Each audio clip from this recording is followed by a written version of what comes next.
창세기 3장 15절.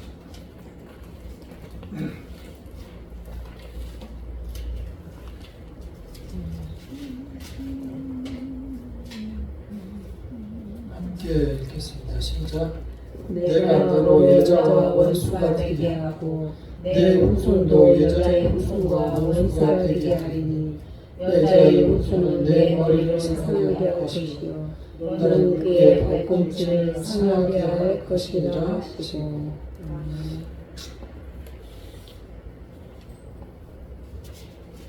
지금까지 나눠드린 자료의 마지막 부분인데요. 안 가지고 오셨을 것 같아서 제가 나눠드렸습니다. 자, 제목이 계약의 시대적 경륜이라고 있죠. 이 경륜이라는 뜻은 하나님께서 시작과 끝까지 계획을 다 가지고 진행한다는 뜻이에요. 그러니까 인류의 태초의 어떤 창조부터 이 지구의 시작부터 우주 만물의 창조부터 중간에 우리가 사는 이 역사와 또 예수님의 오심과 또 그걸 기다리는 재림을 기다리는 그 역사와 재림 후의 역사까지 하나님께서는 전체적인 이 세상을 통치함에 있어서 계획을 가지고 계세요. 그것을 하나님의 경륜이라고 합니다.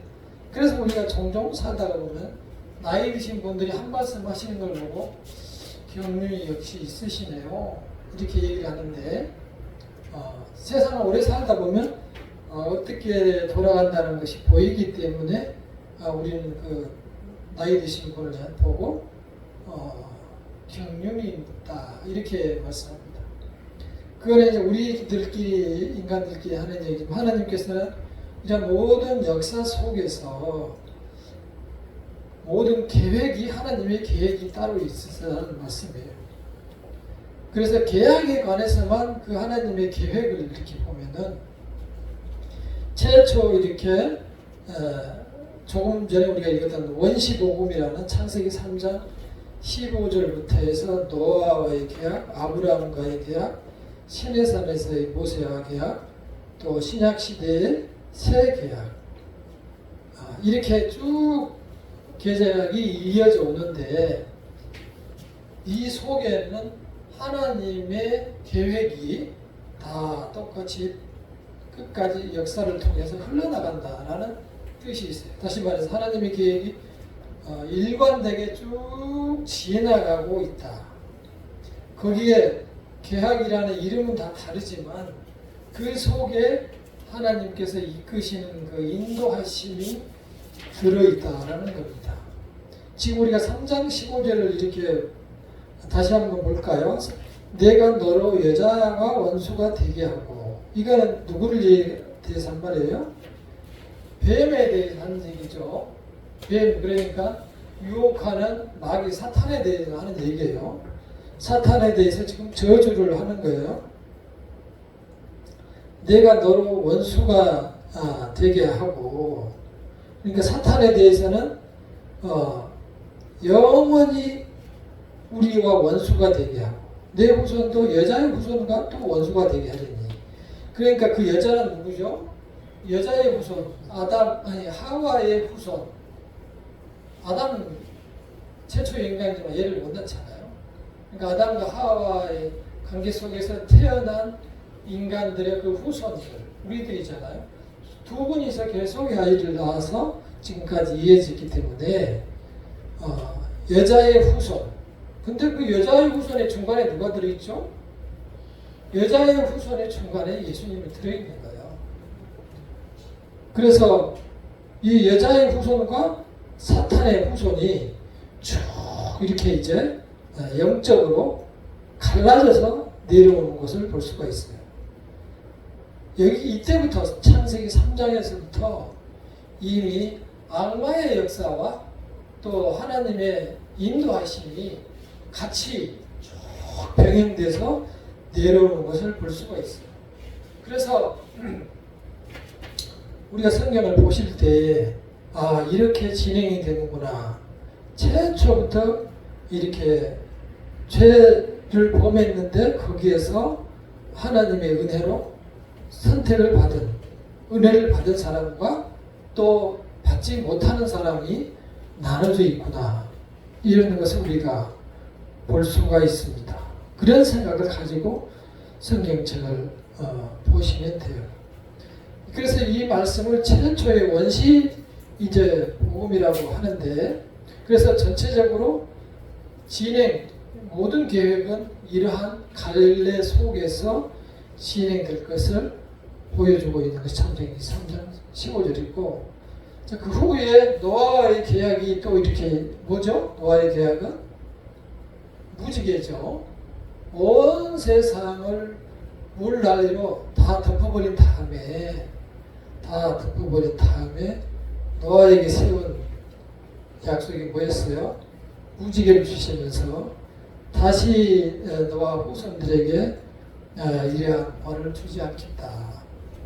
근데 이제 우리는 그때 당시 상황을 이렇게 인간들이 보면은 얼마나 타락했는지를 성경을 보면 알 수 있어요. 그러니까 지금보다 더 심하게 동성애를 하고 남녀 관계 속에서 또는 여러 가지 부정행위와 또 사람에 대한 어떤 살인과 또 하나님을 배반하는 그 배도와 하나님을 무시하고 그 사탄 미신을 섬기는 그런 것들이 이때만큼 아주 이때보다 더 심했던 거예요. 그리고 실제 인류학자들에 따르면 노아의 사망 시에 그때 온 세상을 뒤엎을 때 이미 지금 76억, 80억 된다고 하는데 그만큼의 인구가 있었다는 거예요. 그리고 그때 당시에는 체벌을 안 했기 때문에 밀림 같은 게 훨씬 많아가지고 있었고, 동물도 그야말로 공룡 같은 큰 것들도 꽤 많았었고, 그러니까 동식물이 살기에는 훨씬 더 좋은 환경이었죠. 인간들만 이 물질 문명이 발전이 안 돼서 참으로 힘들게 살았죠. 근데 이제 우리는 학교에서 이렇게 배우기를 뭐 고조선 시대 뭐 이런 삼국 시대 이런 걸 보면서 인간이 엄청 미개했구나, 이런 것을 보면서 호랑이가 담배를 피우고 그런 시대도 있었구나, 이제 이렇게 생각을 하고 있어가지고 이때 당시에 창세기가 쓰여질 당시에 상황에 대해서 그야말로 호랑이 담배 피던 시절 생각으로 우리가 받아들이는데, 지금 이 말씀들을 우리가 이렇게 보면은 굉장히 사람은 태어날 때부터 지혜롭게 하나님이 만들어놨어요. 이미 그 마음속에 그리고 하나님이 참으로 큰 사랑과 은혜 안에서 사람에게 모든 선택권을 주셨어요. 사실 선택권을 주지 않았다면 계약이 필요가 없는 거죠. 하나님이 끌고 가버리면 끝이잖아요. 우리는 되게 너무 그거를 쉽게 생각해서, 계약을 쉽게 생각해서 뭐 하나님이 다 해주시는데 또 이렇게 하면, 기도를 이렇게 해서 많이 하면은 하나님이 다 해주시고 되겠지, 이런 기도를 그래서 많이 했는데 안 되는 거야. 그럼 이게 하나님 뜻이 아닌가 보다, 이렇게 하고 이제 접어버리고 막 이러거든요. 근데 그런 것은 바른 신앙이 아니에요. 하나님은 내가 이발사가 될 수도 있고 판사가 될 수도 있고 또 가서 농사를 지을 수도 있고 또 뭐 무슨 주부가 될 수도 있고 교사가 될 수도 있고 여러 가지 능력을 주셔서 그 일을 할 수 있도록 엄청난 달란트를 우리에게 주셨어요. 그래서 지금까지 우리가 이 인류의 문명을 보면은 우리가 핸드폰을 들고 다니는데 보이지 않는 전파를 잡아가지고 핸드폰에 집어넣어서 우리가 막 전화를 하면 저기 프랑스에서 전화를 거기 끄떡끄떡 하면서 받고 그러잖아요. 이게 인간의 놀라운 능력을 가지고 있기 때문에 그게 가능한 거죠. 그때 당시에는 이런 물질 문명이 발전이 안 됐어요. 그렇지만 지금은 차츰 하나님의 그러한 섭리를 연구해서 배우고 알게 되어서 그걸 활용해서 인간이 편리하게 사용을 하고 있죠. 그렇게 우리가 이 세상을 이해를 해야 되는데, 마치 그 갈릴레이 과학자, 또 뉴턴의 과학자, 아인슈타인 이런 사람들에 의해서 모든 세상이 만들어진 것처럼 거꾸로 알고 있어요. 거꾸로 합니다. 그러니까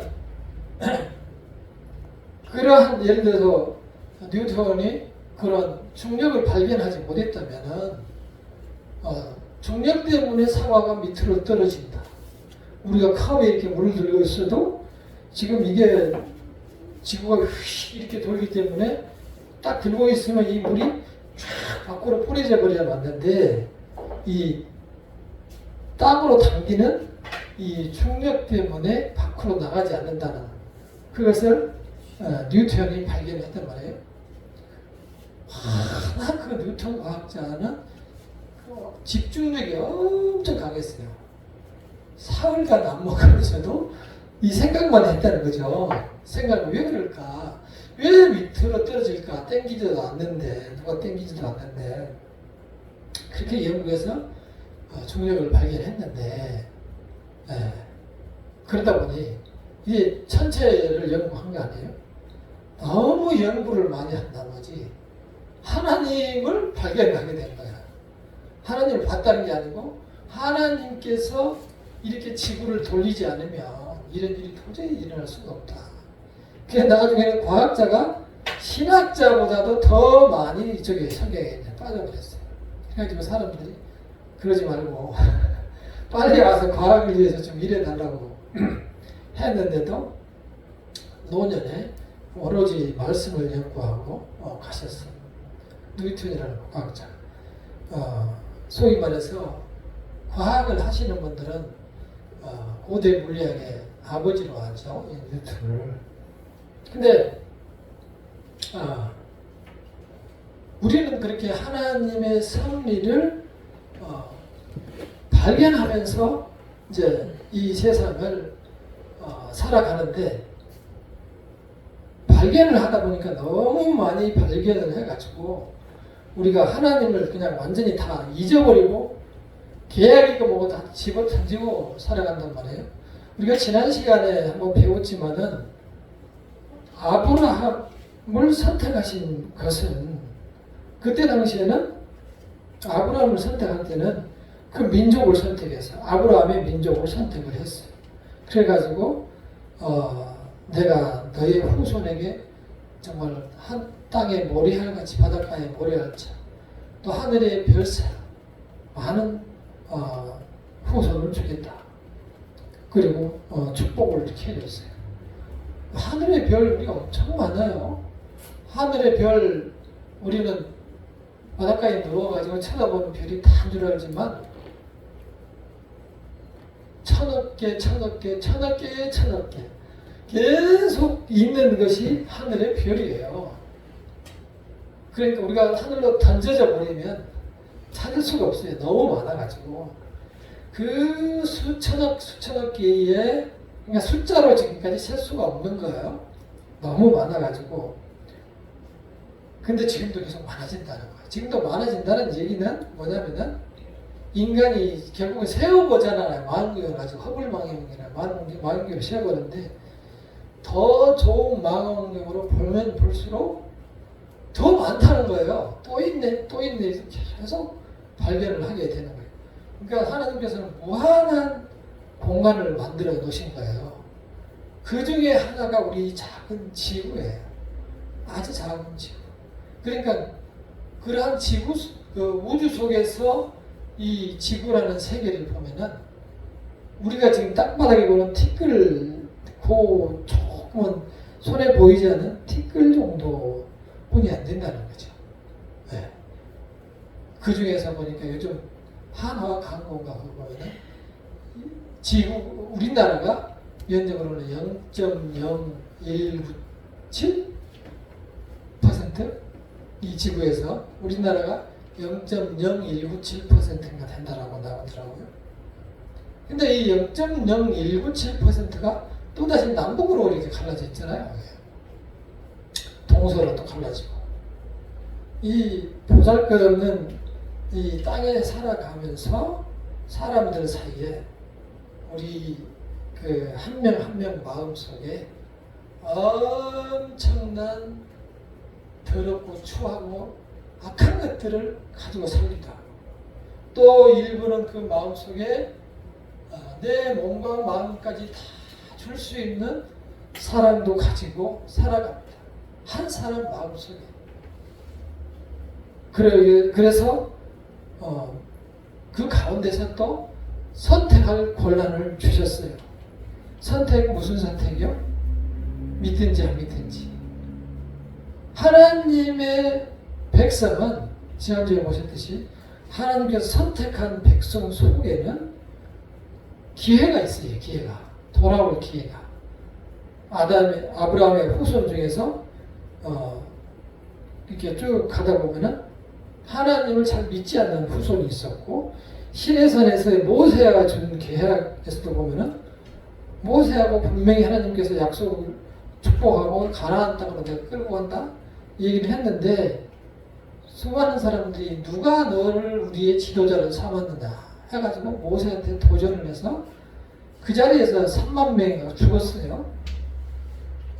그게 인간이에요. 금방 홍해를 건너온 지가 얼마, 2달이나 안 됐는데 누가 너를 우리의 지도자로 생겼느냐.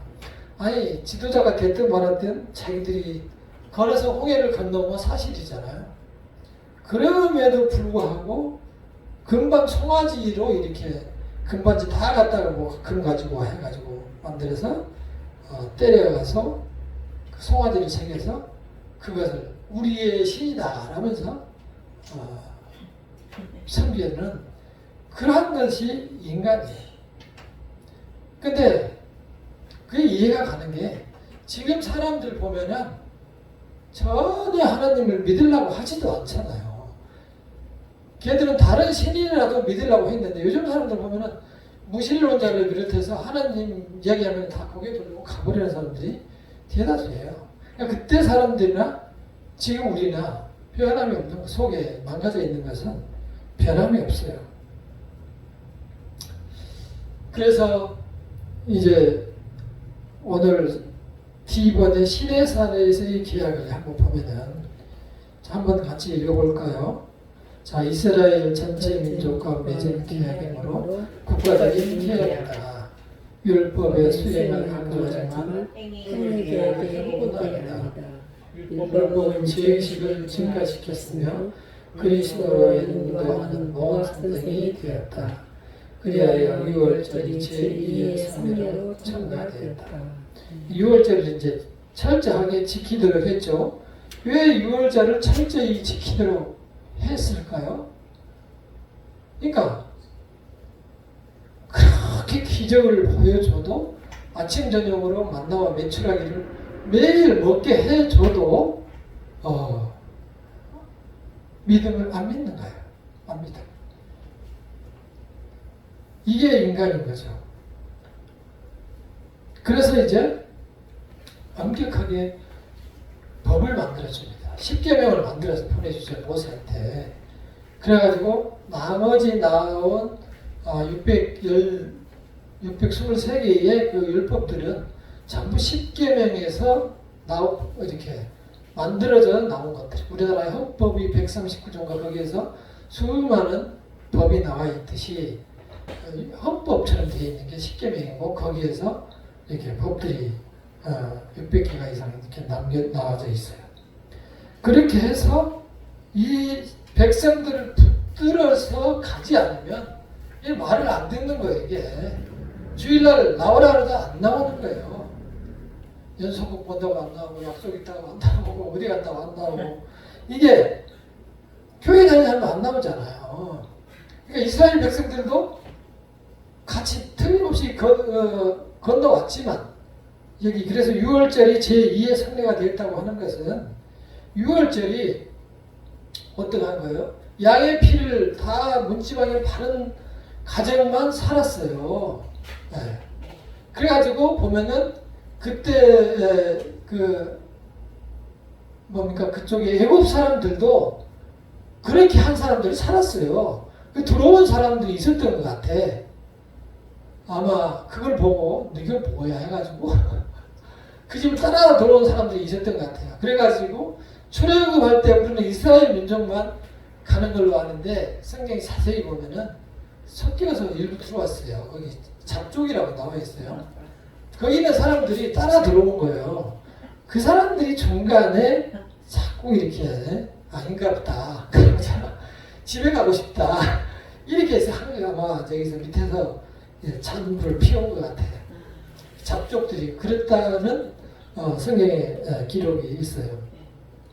그러니까 이게 제2의 정표라는 것은 뭐냐면요. 세례를 얘기하는 거예요. 세례.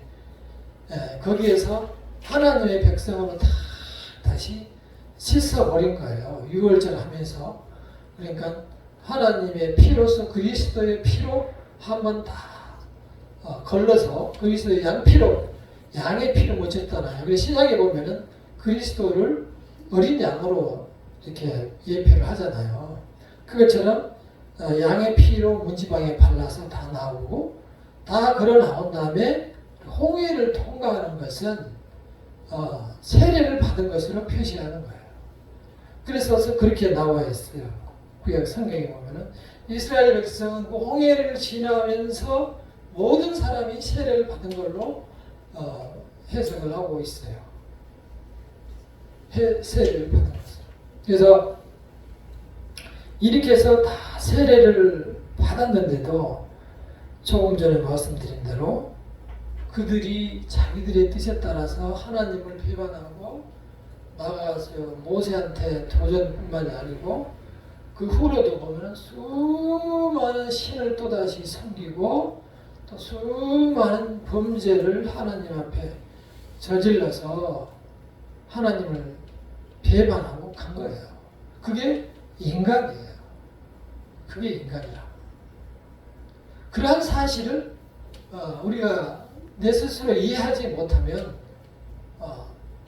신앙도 가까이 이해가 잘 안 될 뿐만이 아니라 내 자신의 믿음도 성장할 수가 없어요. 왜 제가 이렇게 말씀드리냐면은 하나님과 우리 사이에 주고받는 계약이 아니에요. 하나님이 우리에게 일방적으로 주신 은혜예요. 아브라함과 이스라엘 백성을 이렇게 만들어가지고 끌어온 것은 하나님이 아브라함을 부른 거예요. 불러낸 거예요. 불러냈어요. 또 거기에서 끌어낼 때 억지로 이스라엘 백성을 애굽에서 끌어냈어요. 여기가 좋은데 어쩌니 뭐 여러 가지 얘기하지만 다 끌어내가지고 뭐 분소리 하는 사람도 많고 중간에 막 뒤지기도 하고 그래가지고 억지로 끌고 이렇게 가면서 40년 동안 교육을 시키는데 그 훈련하는 40년은 내가 보기에도 확실해요. 이게 아니 아침 저녁으로 하늘에서 이렇게 만나가 내려오는데 누가 안 믿겠어요. 이건 매일 가서 그리고 그 하루에 한 번씩만 받았어요. 토요일 날만 두 번, 두 배. 왜냐하면 주일날 아무것도 하면 안 되기 때문에. 그래서 토요일은 두 배로 이제 받았는데 아니 그렇게 확실한 증거가 있음에도 불구하고 하나님을 배반하는 거예요. 그러니까 이스라엘 백성들은 이 계약 안에 들어와 있는데도 불구하고 하나님을 배반하고 죽음의 길로 선택해서 간 거예요. 스스로 선택해요. 아깝죠. 다른 민족들은 아예 계산에 계획이 없어서 대다수가 이렇게 구원을 받지 못했는데 이스라엘 백성은 따로 이렇게 뽑아서 보여줬음에도 불구하고 그런 배반을 해요. 그러니까 하나님이 그들을 진단하기를 이스라엘 백성한테 하는 말이 너희는 목이 고든 백성이다. 다시 말해서 모가지가 뻣뻣한 인간들이다. 이렇게 딱 정의를 해버렸어요. 그것은 다른 말로 하면 우리 인간에 대한 얘기예요. 사람들은 하나님한테 처음부터 도전하려고 막 먹으려고 했던 그러한 속성을 여전히 가지고 있는 거예요. 그게 아까 오전에 설교했던 것처럼 이제는 내 마음대로니까 내 육신이 땡기는 대로 또 내 눈에 좋은 거, 짱인 거, 최고인 거 그걸 선택하고 또 남들 앞에 뽐낼 수 있는 그것으로 자랑을 삼고 그 속에는 무엇이 없어요? 하나님의 마음이 뜻이 없는 거예요. 그래서 이 세상에서 끝까지 즐겁게 신나게 뻐기면서 관운하게 살아가자. 이러면서 사는 거예요. 지금 그게 현실이 주변에. 우리는 그것 때문에 다 힘들잖아요. 내 보는 데서 그 짓거리를 하니까 TV에서도 막 보여주잖아요. 뭐 몇천만 원짜리 이거다. 보여주지 막 과학으로 30초 남았다고 하지 빨리 25초뿐이 안 남았다고 하지 막 이러니까 아 이거 마지막 기회다 해가지고 나도 모르게 080 이렇게 눌러버리잖아요. 그러면 너무 바빠가지고 지금 상담만 받아두겠다 전화번호 주시라 이렇게 해가지고 이제 나중에 결국 내가 엮여 들어가죠. 우리도 이제 그렇게 살아가기 때문에 우리는 이 말씀을 붙들지 않으면 우리도 그 안에 빨리 들어갈 가능성이 아주 많아요. 여기 몽학선생이라는 표현이 나오는데요. 우리가 조금 전에 읽었던 데서 뭔지 아세요? 이 몽학선생은 지금 없는 단어예요. 옛날에는 있었는데 뭐냐면은 옛날에 중세나 고대에도 있어요. 이 아주 부유한 가정에 스승이 있었어요. 자식들을 가리키는 철학자 같은 스승이 있었어요. 아마 그 아리스토텔레스가 헬라 그 장군 누구죠? 그 장군의 스승인 걸로 알고 있어요. 헬라의 장군 누구더라? 그 장군의 스승이었어요. 그러니까 그 유명한 힘있고 왕들이 힘있는 왕들이 유명한 사람을 데려다가 그 가정교사로 소위 쓴 거죠. 그 사람을 몽학선생. 그 사람이 자녀를 가리키는. 그는 이제 성년이 될 때까지만 가리키는 거죠. 그래서 이 율법이 이제 모세가 만들어 놓은 그 십계명으로부터 해가지고 만들어 놓은 113개의 율법이 이스라엘 백성을 끌고 다니는 거. 예를 들어서 주일날은 뭐 1.5km 이상 밖으로 나가면 안 된다. 일을 하면 안 된다. 또 일주일에 3번씩 금식기를 해라. 이런 뭐 기도를 몇 번 해라. 이런 것을 다 만들어 놓고 하나님의 사람들이 하도 들이받으니까 못하게 엮어놓는 거예요. 그러니까는 이제 이스라엘 백성들이 어떻게 돼버리냐면은 그래 율법만 잘 지키면 되니까 주일날 뭐 사람이 죽든 말든 우리는 일체 도와줘서도 안 되고 또 뭡니까? 내가 참 돈 좀 모아놨다가 아버지 드리려고 했는데 교회에 헌금 내버렸네.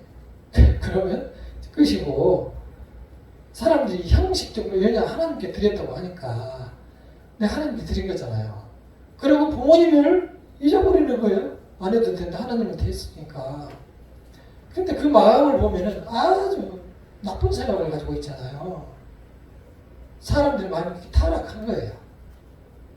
그래서 그런 어떤 사람들의 설령 교회를 다니는 사람들 율법들이 지키고 있다고 해도 그들 율법을 잘 지킨다고 한 거예요. 지금 나는 율법대로 교회에다가 드린 거예요. 지 생각에는 그렇게 된 거야. 그러니까 그러니까 이것도 안 되겠다 해서 마지막으로 보낸 게 신약의 새 계약이에요. 신약의 새 계약. 신약의 새 계약은 본질적으로 마지막으로 그리스도께서 주신 신계약이 뭐죠? 사랑이에요. 사랑.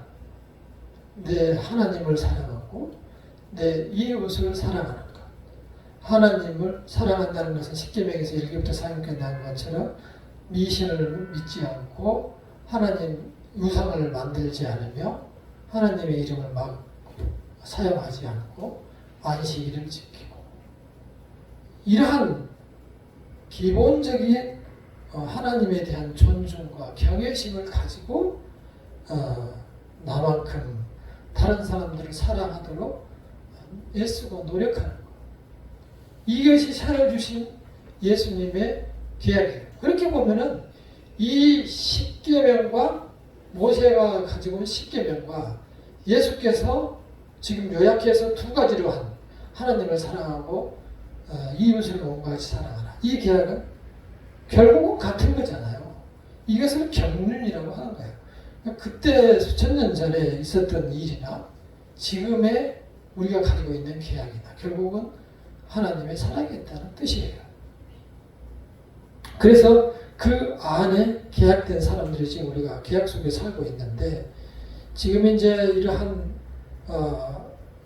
우리에게 주어진 과제는 그것을 예수께서 나에게 주신 예수께서 굳이 오셔서 주신 이유가 우리 택함받은 성도들을 구하기 위해서 택함받은 성도들을 구원해내기 위해서 오셨다고 본인이 말씀하셨어요. 그리고 이제 그것을 보고 믿은 사람만이 그것을 보고 믿은 사람만 천국 백성으로 데려간다. 이게 요한복음 3장 16절에 하나님이 세상을 이처럼 사랑하사 독생자를 주셨으니 이는 저를 믿는 자마다 멸망치 않고 영생을 얻게 하려 하심이라. 그러니까 이 마지막 기회에는 다 열려 있으면서 그 십자가가 나를 위한 것이라는 것을 믿으면 구원을 받는다는 거예요. 그러니까 마지막으로 우리가 이렇게 쭉 보면 계약이 차츰 열려지는 것을 볼 수가 있어요. 최초의 계약 원시복음에서는 하나님께서 우리 딱 두 명인데 인간하고 계약을 했잖아요.